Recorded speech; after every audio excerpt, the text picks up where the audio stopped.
Bonjour, c'est François de Comptabilité Taxi.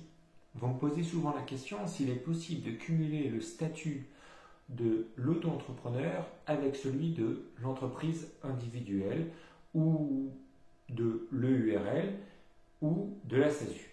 Eh bien en fait, dans le cas de l'auto-entreprise et de l'entreprise individuelle, c'est pas possible. C'est pas possible parce que c'est vous la même personne physique dans les deux cas. Donc vous aurez le même numéro SIREN. Et vous aurez également, au niveau du régime social, au niveau de l'URSSAF, le même numéro de travailleur indépendant.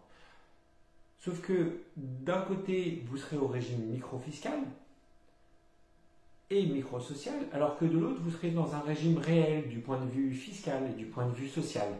Et donc, vous ne pouvez pas avoir deux statuts qui s'opposent.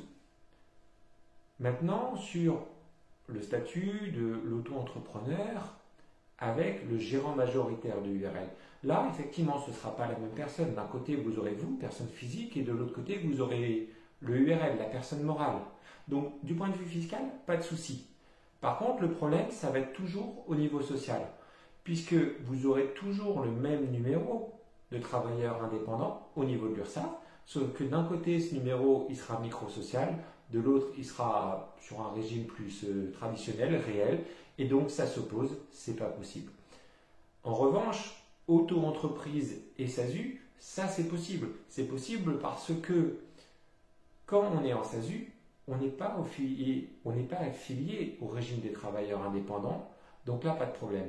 Et si vous suivez le même raisonnement, eh bien entrepreneur individuel et gérant majoritaire de URL, c'est possible parce qu'en entreprise individuelle et sur le statut de gérant majoritaire de URL, on a bien des numéros SIREN différents, celui de la personne physique et de la personne morale, mais au niveau de l'URSSAF, on a bien un seul et unique numéro de travailleur indépendant qui est taxé de la même manière, selon la méthode traditionnelle, selon les rémunérations et les bénéfices.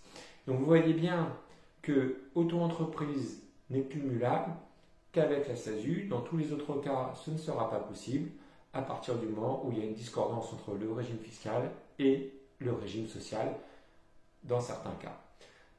Ben écoutez, j'espère que ça vous aura aidé à comprendre ces différences de statut. Et puis, si vous avez des questions ou besoin de plus d'informations, n'hésitez pas, ce sera l'occasion de vous faire une nouvelle vidéo. A bientôt chez Compta Taxi.